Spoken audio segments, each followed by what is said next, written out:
Hai Positive People, kita kembali mengikuti seri pengajaran kita dalam Matius pasal 19. Kali ini kita mengambil ayat 10 sampai 12.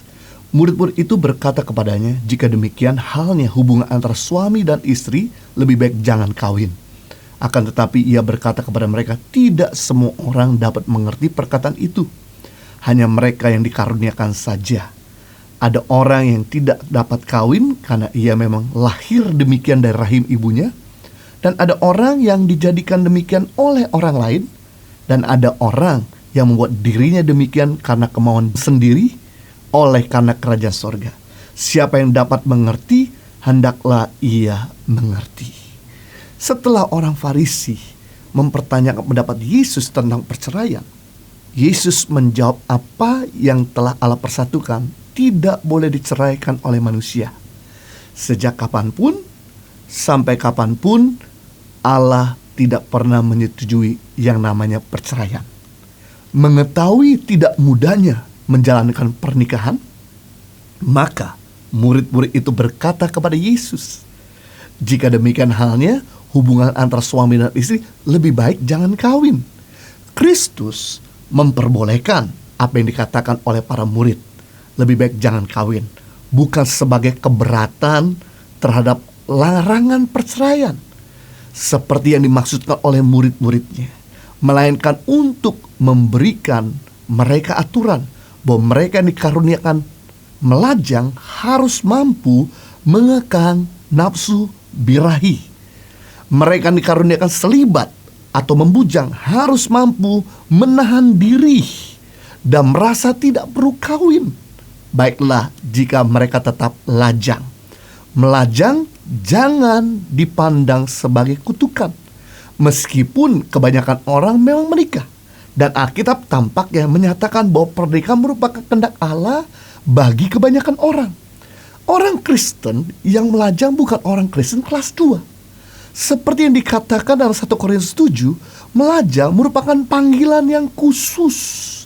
Jadi menikah adalah panggilan ilahi umum, melajang adalah panggilan ilahi khusus. Menikah adalah karunia umum, melajang adalah karunia khusus. Yang mana panggilan Allah untuk Anda, baik yang menikah ataupun yang tidak menikah, tujuannya adalah harus menjadi seperti Yesus dan bisa jadi berkat bagi sesama, bukan jadi batu sandungan. Tuhan Yesus dalam Matius 19 ayat 12 memberitahukan kepada kita ada 3 faktor penyebab seseorang tidak menikah. Yang pertama yaitu karena kelahiran demikian dari rahim ibunya.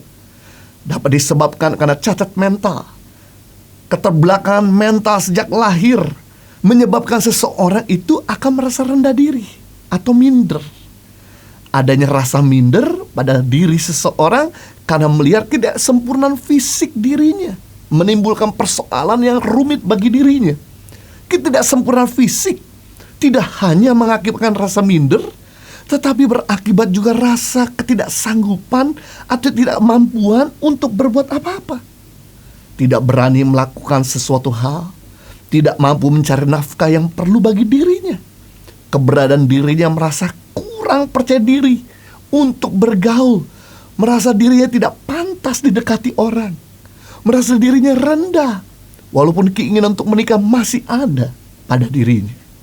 Faktor kedua, penyebab orang yang dijadikan tidak menikah oleh sebab orang lain, yaitu mereka yang terpaksa tidak kawin karena tidak mampu memenuhi tujuan perkawinan. Di antaranya, yang pertama, karena praktek kebiri, misalnya karena bekerja sebagai sida-sida di istana raja yang melayani istri raja, putri-putri raja, seperti sida-sida yang melayani Ratu Esther.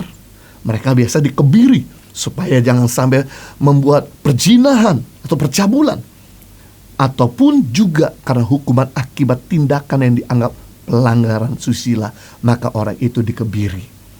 Faktor yang kedua, faktor psikologi, baik hambatan dari faktor internal maupun faktor eksternal, misalnya trauma, depresi akibat kegagalan dalam hubungan percintaan.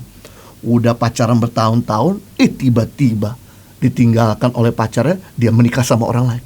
Saya udah lihat ada beberapa kasus yang demikian, yang menyebabkan akhirnya Orang ini walaupun dah dalam Tuhan, cinta Tuhan, dia ditinggalkan oleh pacarnya, akhirnya dia putuskan untuk fokus pada bisnis dan pelayanan. It's okay, memang itu karena merasa bahwa lebih baik saya hidup sendiri daripada saya dilukai lagi. Berikutnya, kurang yakin dengan calon pasangan hidup bisa menyebabkan akhirnya orang itu juga gak mau menikah. Berikutnya, tidak disetujui orang tua atau tidak mau dijodohkan oleh orang tua sampai akhirnya tidak menikah. Berikutnya, tahu karena ternyata pacarnya punya penyakit berat seperti asma, jantung, stroke, diabetes berat, mengakibatkan akhirnya orang itu tidak mau menikah.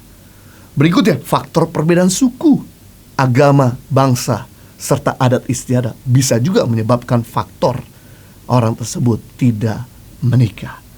Yang ketiga, masalah sosial seperti pengangguran adalah hal yang biasa didengar dan bisa dikatakan banyak laki-laki atau perempuan mempunyai pengalaman menganggur dan tidak bekerja atau penghasilan masih dianggap kurang, bahkan tidak cukup sehingga harus mengembangkan karir lebih dahulu. Ada juga karena penghasilan sudah terlalu tinggi di sebuah perusahaan ternama sehingga tidak lagi butuh laki-laki. Dia putuskan tidak menikah. Itu faktor yang kedua. Sekarang kita lihat faktor yang ketiga menyebabkan seseorang tidak menikah, yaitu kemauannya sendiri oleh karena kerajaan sorga, agar dapat lebih fokus dalam melayani Tuhan dan membawa orang-orang datang kepada Kristus. Seperti Rasul Paulus misalnya, tidak perlu khawatir tentang berbagai masalah dan tekanan yang datang dari pendidikan ataupun keluarga. Dengan melajang gerak dan dayanya dalam pelayanan jadi terkonsentrasi penuh. Paulus mungkin tidak bisa menjadi utusan sehebat seperti yang dikisahkan di Alkitab jika dia menikah. Di mana Paulus yang pertama adalah orang yang fasih menulis. Dia menulis hampir 2/3 kitab Perjanjian Baru. Yang kedua, Paulus adalah seorang yang fasih berkhotbah, berbicara. Khotbahnya itu berapi-api dan spektakuler, membuat orang bisa tergugah lewat apa yang dibicarakannya.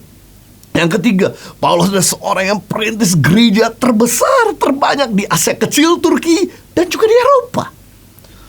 Berikutnya yang keempat, Rasul Paulus adalah seorang yang banyak melakukan banyak mujizat-mujizat yang aneh-aneh. Lalu sapu tangannya sembuh, yang mati pun bisa bangkit.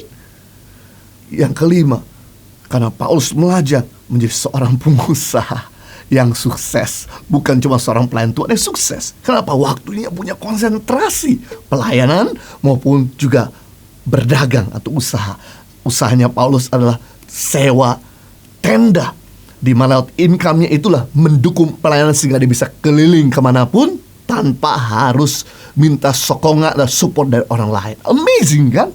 Jadi menikah atau tidak menikah bukan sebagai suatu kesalahan, tetapi sebagai suatu pilihan. Bukan sesuatu yang harus dinilai dengan baik atau buruk. Prinsip dasarnya selalu sama, yaitu Allah ingin kita menjadi cerminnya Dia, memancarkan kasih-Nya, firman-Nya kepada orang yang menikah maupun kepada orang yang tidak menikah. Jadi jangan merasa tertuduh kenapa Anda tidak menikah. Mari jalani hidup dengan penuh sukacita, fokus kepada pekerjaanmu, pelayanan yang Tuhan percayakan kepadamu, dan jangan lupa untuk tetap jadi berkat melalui 4D-mu: doamu, dayamu, danamu, datamu, pengetahuanmu, ilmumu. Karena orang yang melajang punya daya jangkau yang lebih luas dan lebih cepat dari orang yang menikah. God bless you always.